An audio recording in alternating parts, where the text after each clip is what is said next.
자, 오늘은 제목이 뭡니까? 한번 읽어보겠습니다. 주보가 없으시죠? 우리 주보 되게 안 보는 것 같아요. 주보 아무리 내도 계속 카톡으로 뭐예요? 계속 물어봐요. 굉장히 피곤합니다. 그 주보를 어지간하면 활용을 해주시기 바랍니다. 제발 미갈만 갖지 말아라. 따라합시다. 제발 미갈만 갖지 말아라. 제목 그렇게 정해봤습니다. 오늘 본문은 오베데돔 집에 있던 이 법궤를 다윗이 거하던 이제 시온성으로 옮기는 장면을 기록을 하고 있습니다. 그죠? 법궤는 하나님의 임재를 상징합니다. 법궤는 하나님의 임재를 상징해요. 성막을 상상해 보면 됩니다. 성막 안에 성소가 있고 성소 안에 들어가면 지성소가 이렇게 있는데 그 지성소 안에 법궤가 있잖아요. 그렇죠? 그 위에 시은소가 있었습니다. 날개단 그룹이 어떡합니까? 덮고 있었어요. 하나님의 임재를 보여주는 건데 그 시은소가 은혜를 베풀 시자 은혜자 그랬잖아요. 그렇죠? 은혜 한자 은혜를 베푸는 장소였어요. 하나님 만나는 장소. 죄인된 인간이 하나님 만날 수 없잖아요. 모든 사람이 죄를 범하였으면 하나님의 영광을 이룰 수 없잖아요. 그렇죠? 근데 하나님의 임재하는 그곳에서 만날 수 있도록 하나님이 허락해 주신 거예요. 이거는 어디까지나 하나님의 긍휼이 많았기 때문입니다. 하나님의 긍휼로 인해서 우리가 구원을 얻었고 하나님을 다시 면전에서 맛볼 수 있었습니다. 오늘 아침에 로마서를 쭉 성경을 읽는데 우리가 은혜에 들어감을 입어 그 영광을 바라고 즐거워한다는 말이 나와요. 은혜에 들어감을 입은 거예요. 은혜. 이 은혜에 들어감을 입은 자리가 어디냐면 사실은 하늘 보좌인데 이 땅에 있을 때는 지성소였습니다. 그리고 히브리서의 은혜의 보좌 앞에라는 말이 바로 그 말이에요. 하나님 앞에 나아갈 수 없는 자들이 하나님의 은혜로만 인해서 그 은혜 안에 깊이 들어가서 그 영광을 바라고 즐거워하는 자가 된 거예요. 이게 얼마나 멋집니까? 이게 구원입니다. 할렐루야. 우리가 그 은혜를 입었는데 오늘 이 은혜를 이스라엘이 입은 거예요. 어디까지나 그래서 이 법궤는 하나님의 임재를 보여줍니다. 보여주고 그런데 이 하나님을 만나는 것에 있어서 단지 전제가 하나가 있습니다. 그게 뭐냐면 하나님이 제시한 방법으로 할 때만 유효해요. 하나님을 만나도록 허락을 해주셨지만 하나님이 제시한 방법으로만 다 유효한 겁니다. 그 방법이라는 것이 뭐냐면 죄인이 나올 수 없었기 때문에 지성소에 나오는 제사장도 대제사장도 자신의 죄를 이스라엘의 죄를 다 회개하고 나와야만 만날 수 있었어요. 그렇죠? 때문에 어설프게 인간의 방법으로 그 어떤 멋진 방법으로 하나님을 만날 수 없는 거예요. 그 어떤 방법과 의도를 가지고 아무리 열심히 다가서도 하나님을 만나거나 하나님을 움직이는 것은 불가능한 거죠. 다윗이 앞서 법궤를 시온성으로 가지고 오려고 했었잖아요. 그죠? 오려고 했었는데 어떤 일이 벌어졌습니까? 이건 그 의도는 좋았죠. 법궤가 시온성에 들어와서 다윗이 뭘 하는 거냐면 하나님의 임재 아래 통치를 받겠다라는 거예요. 나라의 왕이 자기였지만 이스라엘의 하나님 영원토록 여호와 하나님만 왕이시라는 걸 다윗이 인정했던 인물이었습니다. 그랬는데 그런 다윗도 조금 짧았죠. 좀 짧았습니다. 그래서 수레에다가 싣고 왔죠. 원래는 제사장이 그쵸? 막대기를 걸고 방법이 있어요. 그건 일찌감치 하나님이 허락하셨던 방법인데 그 방법 속에는 하나님의 은혜가 녹아져 있고 그 방법 하나하나에 하나님의 은혜와 영광을 나타내고 하나님이 인간을 만나주기 위한 그 어떤 신학적인 의미들이 다 숨어 있는 거예요. 근데 그걸 모르고 새 수레에다가 법궤를 싣고 가다가 우사에서 어떡합니까? 이 베레스 우사라 그러죠. 결국은 우사가 그걸 만지면 이 소들이 날뛰는 바람에 만지다가 그 자리에서 죽고 그래서 재앙을 만난 거예요. 그래서 이제 오베데돔 집에다가 법궤를 모시고 둔 거 아닙니까? 그렇죠?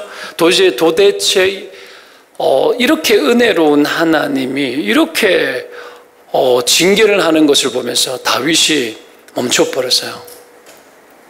하나님 앞에 함부로 다가올 수도 없고 하나님의 어떤 이 통치를 받는 것도 딜레마에 빠진 거예요. 딜레마에 빠진 거예요. 그러다가 결국은 여기에서 하나님이 허용한 방법들을 놓쳤다라는 것을 다윗이 알게 되죠. 그죠?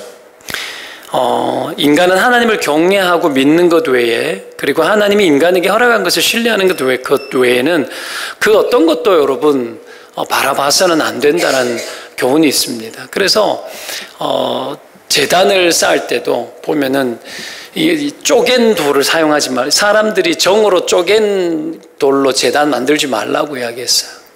있는 대로 그냥 제단을 만들어도, 그렇죠. 제단이라고 하는 것은 성전한 제단 말고도 왜 이 아브라함도 제단을 쌓아서 가지고 번제를 드렸잖아요.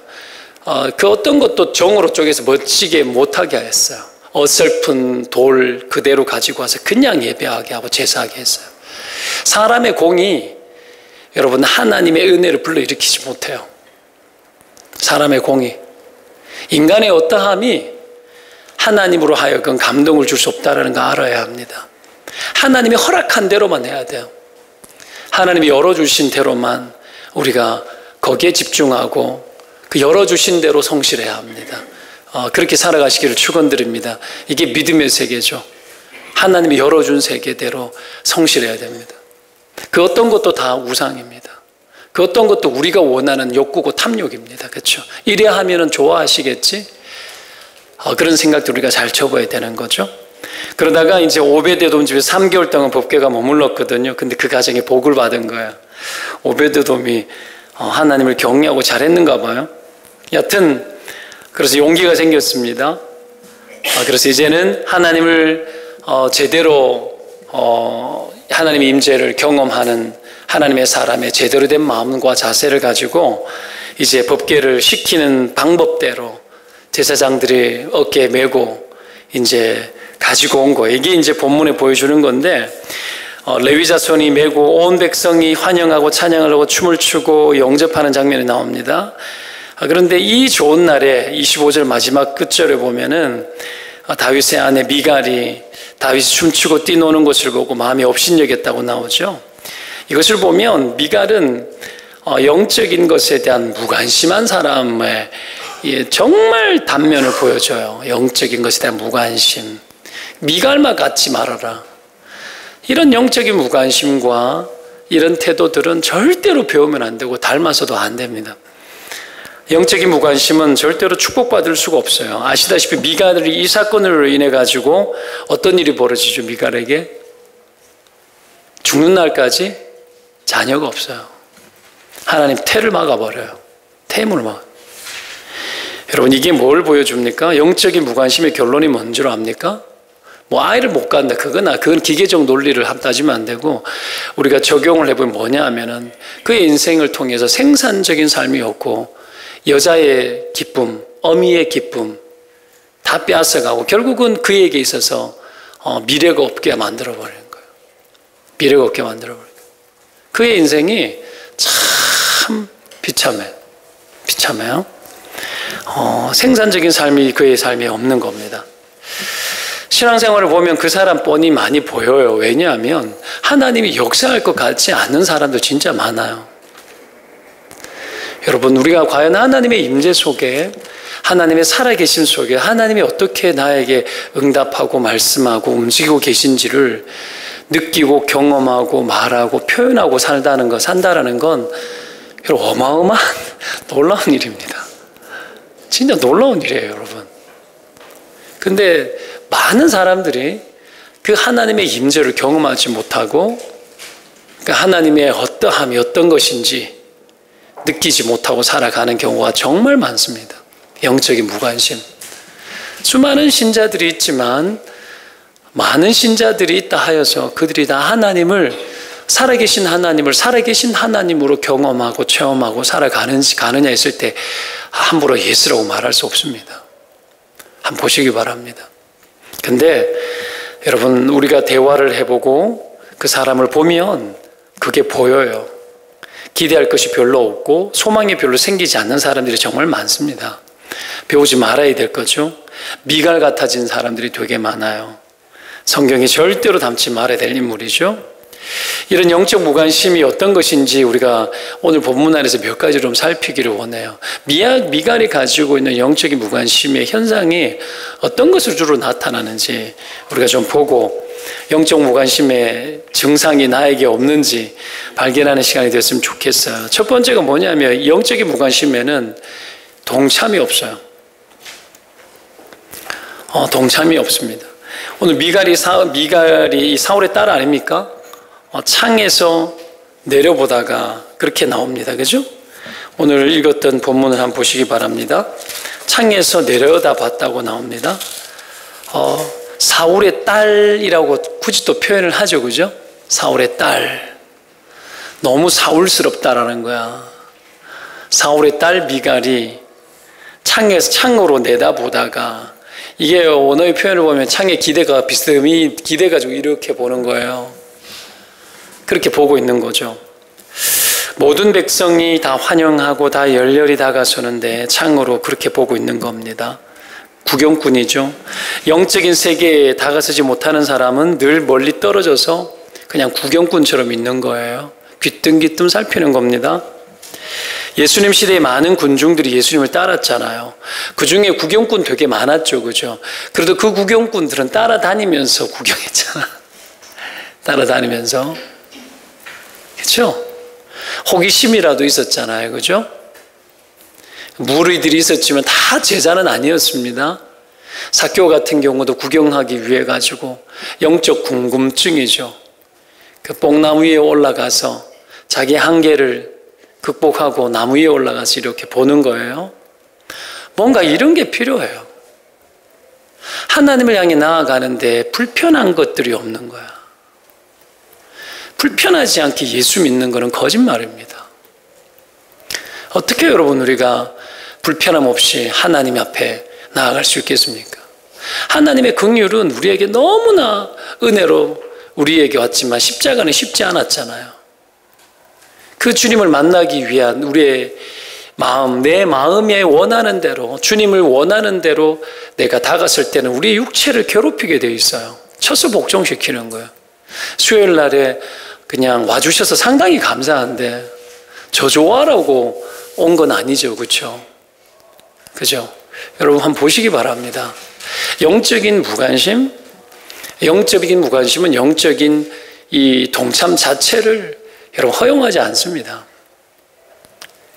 육체의 편안함을 추구하기 때문에 절대로 불편한 여러분 영적인 노동과 하나님을 만나기 위한 그 애씀의 자리에 우리가 잘 다가서려고 하지 않는 거죠.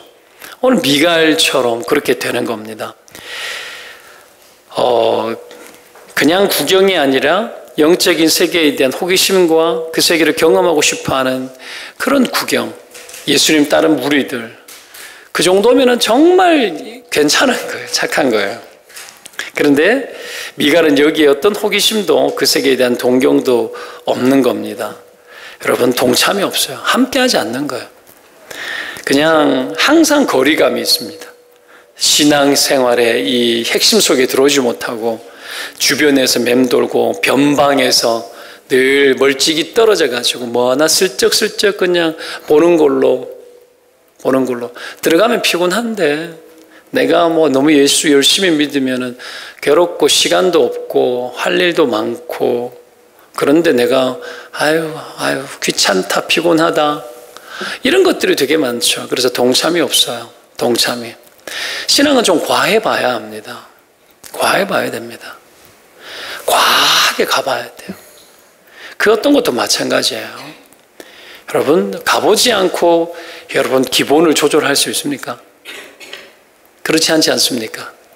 옷을 입는 것도 여러분 온갖 종류의 색깔을 안 입어본 사람은 여러분 잘 못 넘어서요. 그래서 막 빨주노초 파남보 확 넘어갔다 온 사람은 이것저것 선택의 폭이 넓어져요. 그 중간을 잡죠. 그런 거하고 비슷해요. 신앙도 과하게 넘어가 봐야 돼요. 넘어가 보고 빠져나와서 안다 이게 아니고 과할 만큼 우리가 하나님 앞에 다가서려고 하는 것은 인생의 신앙의 어떤 이 과정 속에 반드시 필요한 경험입니다. 반드시 필요한 거예요. 왜냐하면 우리 인생을 다루실 때 하나님이 평범하게만 끝까지 다루지 않습니다. 인생이 여러분 여름처럼 뜨거운 날도 있고 겨울처럼 추운 날도 있는 거예요. 우리의 신앙을 그래서 하나님이 불처럼 다룰 때가 있어요. 하나님도 그렇게 다루기를 원하고 우리도 그럴 때에 불처럼 뛰어들어야 될 때가 있는 겁니다. 물론 늘 불처럼 그러다 다 타 죽으면 어떻겠냐 그럴 수도 있지만 여러분 그러한 어떤 동참의 의지가 우리의 생애 가운데 여러분 그래도 지속적으로 반복적으로 일어나야 될 현상인 겁니다. 그렇게 되시기를 축원드립니다. 이 동참인 거죠, 그죠? 공동체 생활에 동참하는 것도 마찬가지입니다. 함께 섬기는 것, 함께 예배하는 것, 여러분 우리가 함께 하나님의 영광을 바라고 즐거워하는 일에 동참하는 것. 그래서 가장 강렬한 리더십은 동참시키는 능력입니다. 동참하게 하는 능력이에요. 여러분 좀 우리에게 이런 동참의 능력들이 더 강했으면 좋겠습니다. 개인주의적인 시대입니다. 더 이상 여러분 예배의 자리나 우리가 하나님 앞에 하나님의 영광을 위해 가지고 집중하는 그런 일에 동참하는 일에 우리 잘 하지 못합니다. 세상살이에 너무 압박이 크고 찌들리고 바쁘고 하다 보니까 이 정서적인 여유들을 너무 많이 소비해요. 너무 많이 소비합니다. 너무 많이 소비하지 마십시오. 분명히 말씀드리지만 세상이 요구하고 세상에 좋은 것들을 때로는 배우고 함께하고 가보고 이것저것 해야 될 게 너무 많죠. 나도 이것도 해보고 싶고 저것도 해보고 싶고 막 그쵸? 너무 많은 걸 하면 안 돼요. 정서적으로 소모합니다. 소모하고 하나님 앞에 나올 때 강렬한 우리의 영적 정서가 안 나와요. 안 나옵니다. 그렇다 여러분 쏟아냈는데 어떻게 다시 또 쏟아냅니까? 이게 쉽지 않는 거죠. 우리로 하여금 영적인 무관심에 빠지게 만드는 다양한 요소들이 있는데 우리가 원하고 우리가 바라고 소원하는 우리가 뭔가 집중하고 있는 그러한 것들이 수많은 에너지를 다 가져가 버리기 때문에 영적 무관심에 빠지기도 합니다. 그렇죠? 이런 거. 여하튼 동참하는 일에 무관심한 우리의 태도들을 여러분 어떻게 해서는 좀 털어내고 동참시켜야 됩니다. 동참시켜야 됩니다. 다윗이 법궤를 가져오는 과정에 보십시오. 제사장의 무리를 다 카운트하죠. 어제 큐티 본문이었습니까? 다 카운트하죠. 어느 족속에 몇 명, 뭐 누구 몇 명, 누구 외 몇 명 다 카운트하잖아요. 아니 법궤 하나 들고 오는데 4명이면 족한데 이 무리를 왜 다 세워봐요? 다 카운트합니다. 하나도 빠짐없이 하게 해요. 동참시키는 거예요. 다윗이 그 하나님의 영광 앞에 여러분 특수한 누구의 특별한 에너지로 일을 하지 않습니다. 하나님이 원하시는 것은 여러분 어떤 것인지 다윗이 알았는 거죠. 이러한 동참하는 능력, 이 동참 능력이 저와 여러분 가운데 더 회복되시기를 축원드립니다. 또한 사람들에게 동참시키는 능력, 이게 필요합니다. 교회가 계속해서 자리를 잡혀나가고 지난주에도 구팸데이 이렇게 하면서 막 같이 막 해봤는데 다시는 못하겠다고 마음에 결론을 내렸습니다. 결론을 내렸는데 막 힘들어요. 교회를 옮겨서 이 공간 한 2배쯤 되면 그렇게 안 번잡스러워요. 그렇죠? 이게 공간이 한 개인데 뭐 마지막이라 생각을 하고 하긴 했는데 여하튼 동참해야 될 거리들이 많아요. 동참해야 될 거리들. 여러분들이 좀 피곤은 할 수는 있으나 하나님의 나라에 동참하고 함께하는 것은 나로 하여금 적어도 때로는 육체가 피곤해요. 영적인 것도 육체를 쓰기 때문에 너희 몸을 산제사로 드리라 그랬잖아요. 그렇죠? 하나님 기뻐하는 산제사로 드리라. 이건 너희들 영적 재산이라고 예배라고 이야기하지 않아요. 너희 몸을 육체잖아요.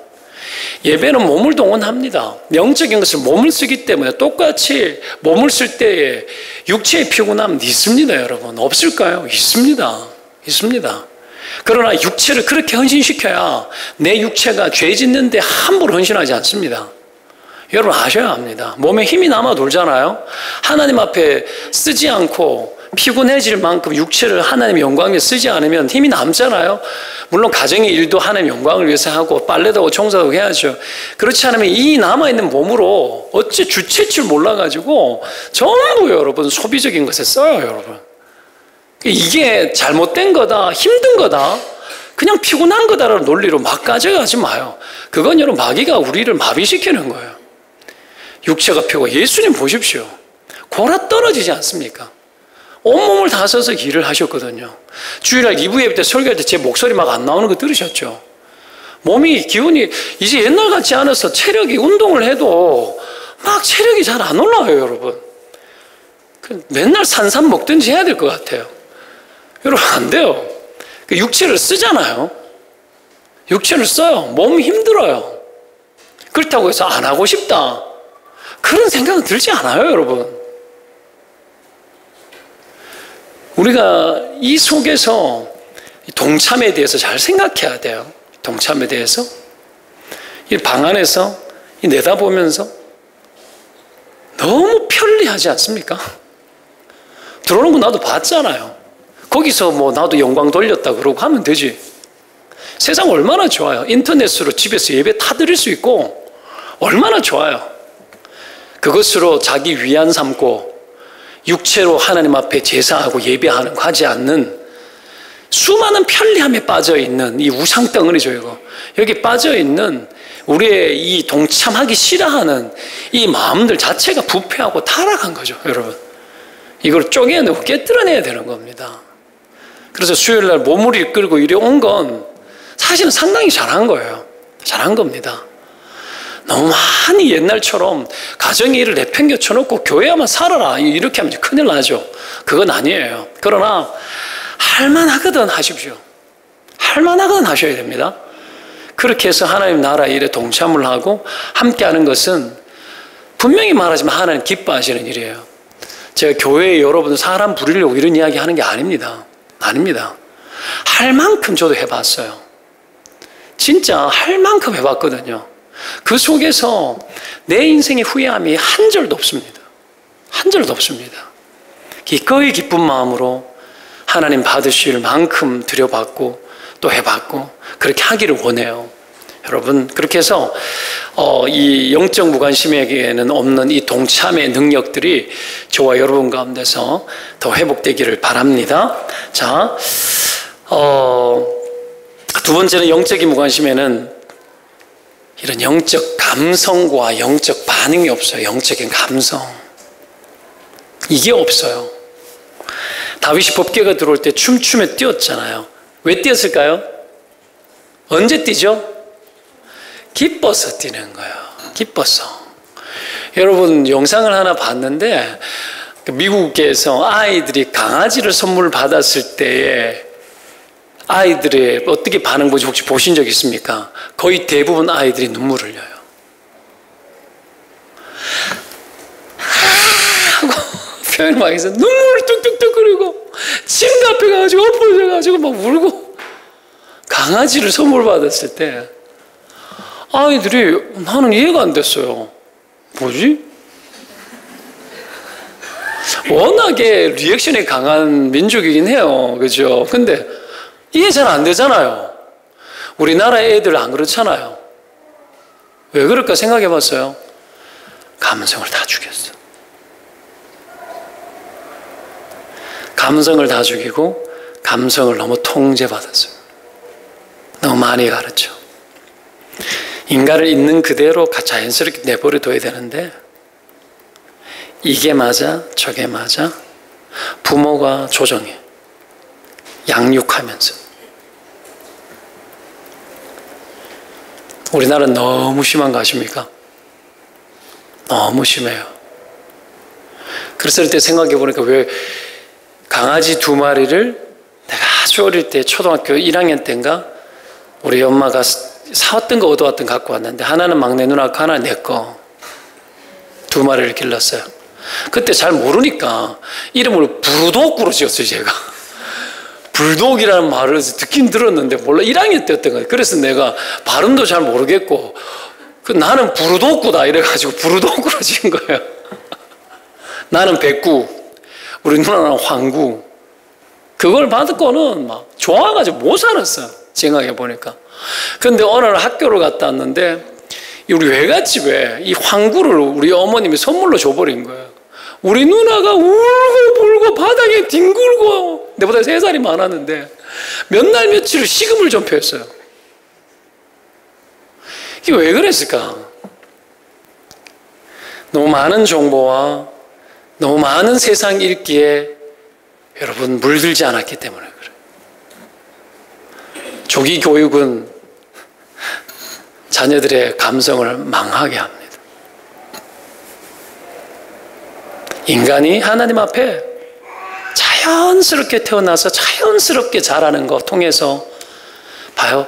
ABCD를 막 가르쳐서 하는 게 아니라 저게 뭐지? 계속 궁금해하도록 만들고. 뭐예요? A야. 아이들 안에 그래야 상상력이 안 죽고 감성이 살아요. 이거는 설교 내용이 없는 건데 오늘 들어가. 교육을 하는 거예요. 잘 들으세요. 저도 그렇게는 못했지만 아이들이 잘한다 해서 막 함부로 주지 않아요. 이게 서양 사회의 교육이 살아있는 나라에는 아직도 그렇게 아이들을 길러요. 그러니 여러분 살아있는 거죠. 세상을 느낄 수 있고 자기가 호기심에 의해서 찾았을 때 잘 가르쳐주는 부모에 의해서 부모의 권위가 서고, 그래서 부모가 상당히 영향력이 있는 존재가 되는 거예요. 근데 너무 많이 주죠? 막 주다 보면 아이들이 눈치만 빨라져요. 그래서 부모가 원하는 대답과 요구하는 것에 자꾸 획일화되어져서 이거예요 저거예요 말해주고 그러면 흡족하죠? 그래서 다 망가뜨리는 거예요. 인간은 애초부터 무한한 하나님의 영광과 하나님의 형상을 가지고 태어난 거예요. 절대로 우리가 하지 말아야 될 것 중에 하나가 뭐냐 하면 인간의 희노애락의 감정을 건강하게 느낄 수 있는 것들을 우리가 조정하거나 통제하지 말아야 돼요. 그건 굉장한 악이에요. 악입니다. 자, 감정 이야기하다 그랬는데 다윗은 영적인 감정이 살아있었습니다. 막 기뻐하고 뛰잖아요. 그죠? 막 너무 좋아하잖아요. 이 꽃 보고 예쁘다. 지난주는 하였는데 이번 주는 노랗네. 좋다. 여러분 그렇게 해보셨어요? 예? 꽃을 봐도 별로 못 느끼죠. 못 느낄 사람 많아요. 감성이 죽은 거예요. 그 감성을 회복해야 돼요. 살펴봐야 돼. 살펴보고 느끼려고 하고 어떻게 이렇게 생겨 먹을 수가 있지? 여러분 그게 살아야 되는 거예요. 여러분 이 영적인 감성, 영적인 것과 감성은 같이 갑니다. 같이 갑니다. 좋은 것을 느낄 때 표현하고 기뻐해야 되잖아요. 좋은 것이 왔는데 못 느끼고 기뻐할 줄 몰라요.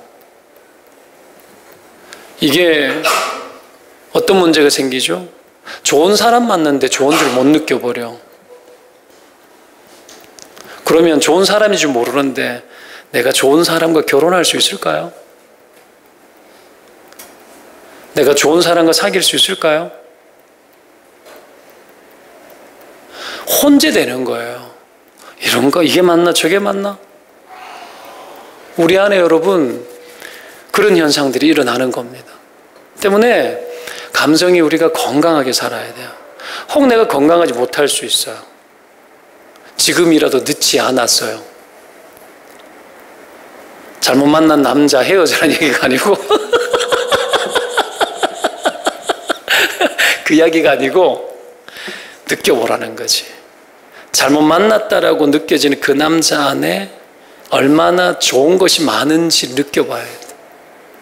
못 느끼니까 상처의 지배를 받고 나의 약점의 지배를 받아서 가버려요. 그러다 보면 나의 약점에 의해서 다 해석해요. 그게 좋은 게 안 보이는 거야. 다윗은 기뻐 날뛰었잖아요. 다윗은 참 대단한 사람이었던 것 같아요. 골리앗 보고 분노할 줄 알았잖아요. 다 무서워 떠는데 이 감정이 달랐죠. 그리고 골리앗과 싸우는데 시간이 얼마 안 걸렸잖아요. 왜 그랬을까요? 그가 영적 감성이 살아있었기 때문에 그냥 분노가 아니야. 하나님을 경외하는 경외심에서 나오는 감성이에요. 이스라엘 그 무리들은 하나님 경외심이 떨어진 거죠. 그러니 하나님이 경외하는 감성이 아니고 하나님이 인정되어지지 않는 가운데 오는 감성이니까 두려움밖에 안 남는 거예요. 그래서 못 싸우는 거지. 다윗이 광야 생활을 14년을 하면서 그토록 고난을 당하며 살았음에도 불구하고 다윗의 시편을 보십시오. 그에게 있는 시편의 내용들이 뭡니까? 희노애락이 골고루 다 있잖아요. 슬퍼하고 기뻐하고 좌절했다가 기뻐하고 다 느끼는 거야. 다 느끼는 거예요. 때로는 여러분 부정적 감정, 낙심의 감정을 죄악시하는 사람도 있어요. 낙심이 여러분 오래 가면 나쁜 거예요. 근데 들어올 수 있어요. 그거 느껴야 되는 거예요. 두려움도 오는 것은 맞받아내야 돼요. 느낄 수 있어야 돼요. 못 느껴. 그러면 죽어요. 강도들이 많은 데 가서 나는 안 두렵다 하면 칼 맞아 죽지. 두려워해야 되는 거예요. 이게 여러분 다 살아있어야 되거든요. 근데 영적인 무관심에 빠지게 되면 영이 죽기 때문에 감성이 영적인 것에 걸맞도록 감성이 안 따라갑니다. 그래서 그 감성이 어디에 고정되느냐 하면 상체의 지배를 받거나 내가 가지고 있는 나라는 인간의 지금 나의 인간의 형편에 내 모든 감성이 지배를 받아요. 그러다 보니 무슨 문제가 생겨요? 슬플 때 과도하게 슬퍼하고 두려울 때 과도하게 두려워하고 기뻐할 때 과하게 기뻐하는 거예요. 이게 막 고장나잖아요. 그러면 이제 조증도 오는 거예요. 막 깨어져서 감성에 문제가 생겨요. 그리고 막 회피도 일어나요. 아니라고 막 부정해버리고 감성을 피해 가버리기도 하고 그러다 보니 잘 못 느끼고 표현하고 반응을 못하는 문제들이 생기는 거죠. 예수님이 여러분 피리를 불어도 춤추지 않고 곡을 내도 울지 않는다고 그랬잖아요. 영적 감성이 여러분 없는 거죠. 영적인 무관심에 빠지면 그거 없는 거예요. 반응해야 될 것에 반응하지 못하는 겁니다. 미갈은 여러분 기뻐할 때 기쁨이 없죠. 아무런 의미가 없어요. 자기에게. 왜 이렇게 된 거죠? 영적 감성이 둔해지고 무관심해지고 결국은 굳어져서 그런 겁니다. 이 교만인데 이게 마음에 하나님 두기 싫어하기 때문에 그런 거예요. 방치해둬서 그런 거죠. 여러분 사무엘하 6장에 보면 다윗이 이 본문을 놓고 같은 사건이 나오는데 다윗이 이제 자기 가족을 축복하러 와요. 이 환영식 끝나고 자기 가족을 축복하기 위해 가지고 오거든요. 근데 미갈이 뭐라고 해요? 다윗 행동을 비아냥거리는데 오늘의 본문과는 다르게 표현합니다. 왕이 오늘 어떻게 영화로우신지 방탕한 자가 염치 없이 자기 몸을 드러내는 것처럼 오늘 그의 신복의 계집종의 눈앞에서 몸을 드러내셨도다. 이렇게 이야기하면서 채통이 더 중요하고 하나님 영화롭게 하는 것보다 자리가 더 중요하고 하나님 기뻐하는 것보다 자기 체면이 더 중요하고 그래가는 거예요. 영적 감성이 마비되면 뭘로 살아요? 껍데기로 살아요. 껍데기로 삽니다. 내가 무슨 옷을 입고 있고 내가 어느 집에 살고 있고 무슨 차를 타고 다니고 있고 내가 어느 정도 수준의 사람인지 여러분 그런 것에 늘 신경 쓰며 사는 거죠. 영감이 없으면 제스처로 삽니다. 껍데기로 살아요. 실체가 없어요. 그 허상에 자기 자존심을 걸기 때문에 그 허상이 무너지면 그 인생은 밑바닥 치는 거예요.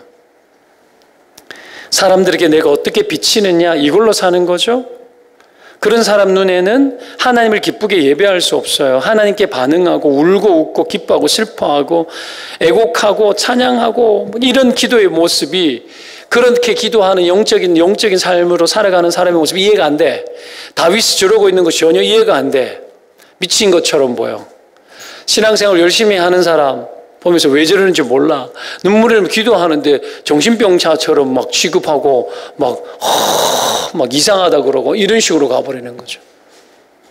여러분 이런 문제들이 생깁니다. 영적인 무관심은요 여러분 우리의 영적 감성을 다 빼앗아 갑니다. 영적 감성.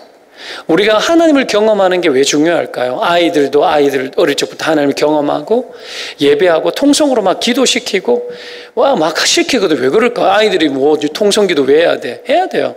통성기도하면서 자기가 자기 속의 걸 쏟아내면서 자기를 느껴요. 그리고 영적 감성이라는 것이 아이에게도 여러분 박힙니다. 그리고 신앙의 경험이 중요하고 갈 때까지 가보는 게 중요하다 했던 이거 그겁니다.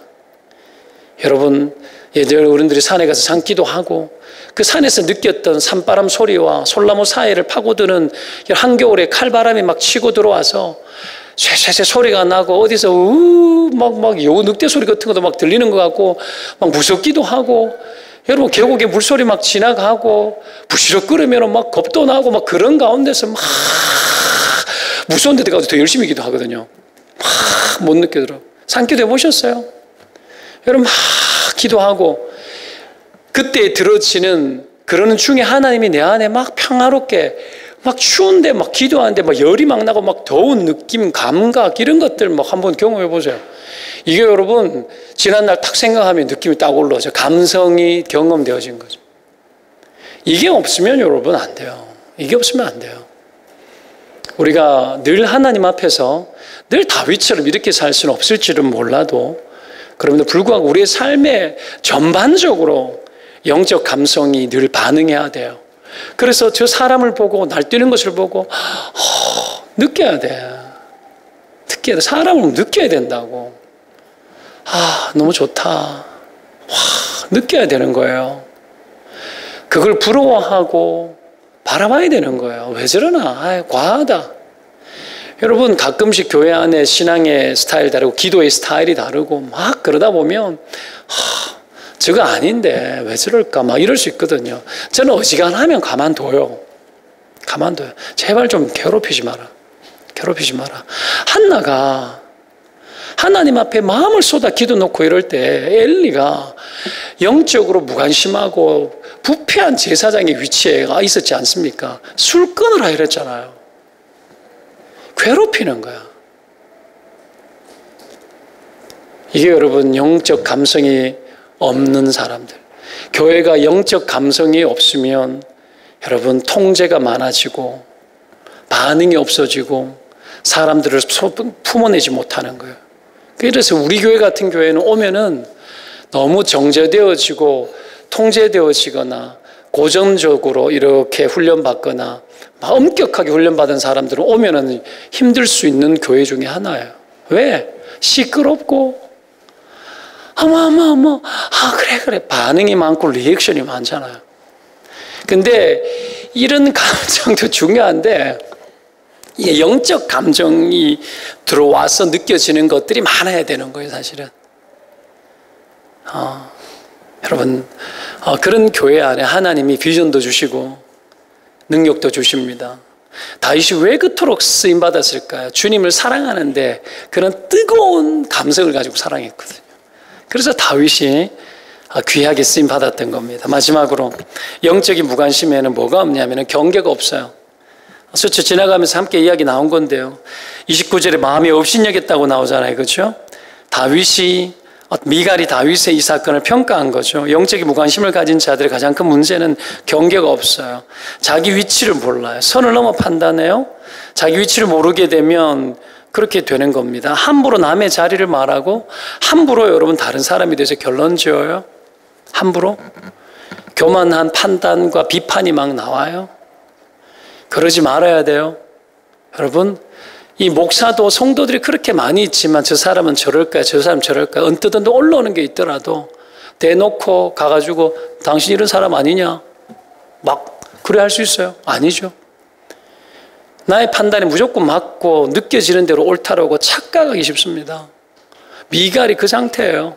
미갈이 지 눈에 보기에 그래 보이지. 지 눈에 보기에 선을 넘어버리는 거예요. 누구든지 자기 십자가를 지고 자기 나를 쫓아려거든 자기 십자가를 지고 나를 쫓으라 그랬죠. 자기 십자가 잘 져야 돼요. 왜 남의 십자가 가지고 이러냐 저러냐 잘했냐 못했냐 왜 그래? 다 자기 거 잘 짊어지면 돼요. 자기 십자가 짊어지는 거예요. 여러분 목사는 목사의 십자가 짊어지는 거예요. 여러분의 십자가 짊어지는 거예요. 서로를 위해서 기도하고 서로 자기 십자가를 잘 짊어지고 선을 넘지 않으면 조화로워집니다. 성령이 그 안에서 일하십니다. 그 십자가가 있는 겁니다. 그렇죠? 남의 십자가를 함부로 잔소리해서도 안 돼요. 잘못되었을 때는 부드럽게 권면하고, 그렇죠? 권면해도 여러분 그 이야기를 겸손한 자가 되어서 잘 들어야 되는데 혹 못 듣는 경우도 있어요. 그러면은 막 오히려 역으로 비난하고 비판해버리고 선을 넘어서 권면하는 자를 선을 넘어서 미갈처럼 판단해버리는 경우도 있어요. 우리가 여러분 이 경계를 잘 지켜야 되는 거죠. 영적인 무관심이 우리로 하여금 함부로 경계를 넘어서는 일이 없어야 합니다. 무감각해져서 판단력이 떨어지고 뭐라 그러죠? 분별이라 그러죠. 분별이 떨어져서 우리가 쉽게 생각하고 판단하고 결정하고 말하고 이런 일들이 일어나더라는 거예요. 오늘 미갈의 실수 아닙니까? 사랑하는 여러분, 우리가 이 세 가지를 하겠습니다. 첫째는 뭐라고요? 동참이 없고, 둘째는 뭐가 없어요? 감성이 없어요. 영적 감. 세 번째 뭐가 없어요? 경계가 없어져요. 이거는 전부 다 어디로 가느냐 하면은 무엇 때문에 나타나는 현상이냐면 교만 때문에 나타나요. 교만. 영적 감성이 없는 근본적 이유는 하나님을 가까이 하지 않는 교만 때문에 생겨진 여러분 이 굳어진 태도 때문에 그래. 굳어진 마음 때문에 이런 것들이 우리 안에 들어오지 못하도록 경계하고 우리 안에 다시 하나님을 경외하는 마음으로 영적으로 충만해지시기를 주의 이름으로 축원드립니다. 기도합시다.